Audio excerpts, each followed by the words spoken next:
Good morning everyone. चलिए आज हम फिर स्वयं प्रकाश रचित नेताजी का चश्मा पाठ का अध्ययन करेंगे। नेताजी का चश्मा कहानी में कहानीकार स्वयं प्रकाश ने कैप्टन चश्मे वाले के माध्यम से देश के निर्माण में अपने अपने ढंग से योगदान करने वाले गुमनाम नागरिकों के योगदान को रेखांकित किया है। पाठ इस प्रकार है। बार बार सोचते क्या होगा उस कौम का। कौम कौम मतलब जाति, नस्ल। बार बार सोचते क्या होगा उस कौम का जो अपने देश की खातिर घर गृहस्थी जवानी जिंदगी सब कुछ होम देने वालों पर भी हंसती है और अपने लिए बिकने के मौके ढूंढती है। दुखी हो गए। 15 दिन बाद फिर उसी कस्बे से गुजरे। होम देने वालों पर मतलब अपना सर्वस्व बलिदान देने वालों पर। कैप्टन के मरने के बाद हालदार साहब यह सोचने लगे कि उस देश का भविष्य क्या होगा जिसकी जनता देश का निर्माण करने वालों पर हंसती रहती है। ऐसे व्यक्ति अपने लाभ के लिए देश का अहित करने से पीछे नहीं हटते। इसको अंडरलाइन कीजिएगा, इसका आशय स्पष्ट करेंगी। बार बार सोचते क्या होगा उस कौम का जो अपने देश की खातिर घर गृहस्थी जवानी जिंदगी सब कुछ होम देने वालों पर हंसती है और अपने लिए बिकने के मौके ढूंढती है। यहाँ तक अंडरलाइन करेंगी।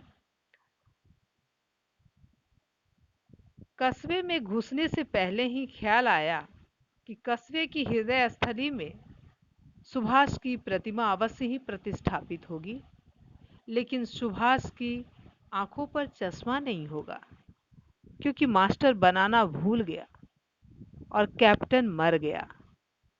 सोचा आज वहां रुकेंगे नहीं, पान भी नहीं खाएंगे, मूर्ति की तरफ देखेंगे भी नहीं, सीधे निकल जाएंगे। ड्राइवर से कह दिया चौराहे पर रुकना नहीं।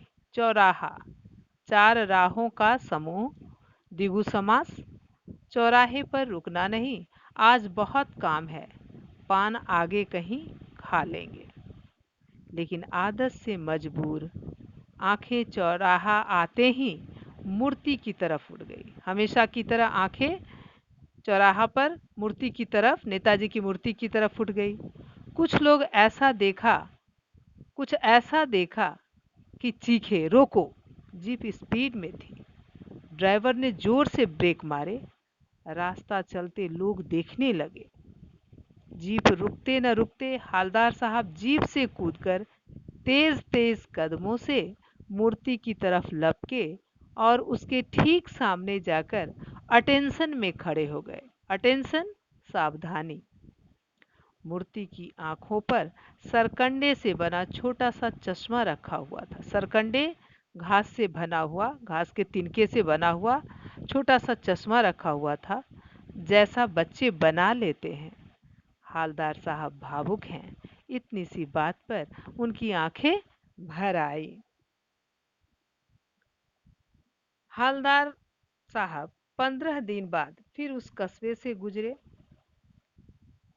तो हम लोगों ने देखा कि उन्होंने पहले ही सोच लिया था कि वे चौराहे पर रुककर मूर्ति की तरफ नहीं देखेंगे, क्योंकि वो समझ रहे थे कि कैप्टन नहीं है तो मूर्ति की आंखों पर चश्मा नहीं होगा और इसलिए वो मूर्ति की तरफ देखना नहीं चाहते थे, क्योंकि वो भी नेताजी की अपूर्ण मूर्ति देखने की इच्छा नहीं रखते थे। वे नेताजी की बिना चश्मे वाली मूर्ति नहीं देख सकते थे। उन्हें भी देश के शहीदों के प्रति उनमें भी देश के शहीदों के प्रति सम्मान की भावना थी। परंतु जैसे ही वे नेताजी की मूर्ति के सामने से गुजरे, यह देखकर हैरान रह गए कि मूर्ति पर किसी बच्चे द्वारा बनाया सरकंडे का चश्मा रखा हुआ था। हालदार साहब भावुक हो गए। उन्होंने बच्चों की भावना का सम्मान करने के लिए मूर्ति के सामने अटेंशन खड़े होकर नेताजी को प्रणाम किया। यानी हालदार साहब की आंखें भर आई।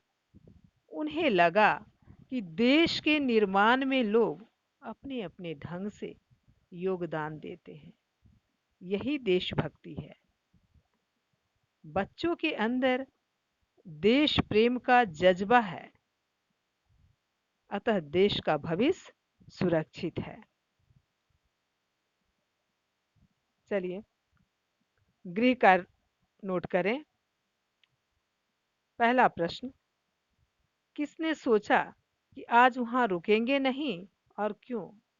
दूसरा, हालदार की आंखें मूर्ति की तरफ क्यों उठ गई? तीसरा प्रश्न, रास्ता चलते लोग क्या देखने लगे? चौथा, हालदार साहब मूर्ति के सामने अटेंशन क्यों खड़े हो गए? लास्ट क्वेश्चन, हालदार साहब भावुक क्यों हो उठे? आज के लिए इतना ही। धन्यवाद।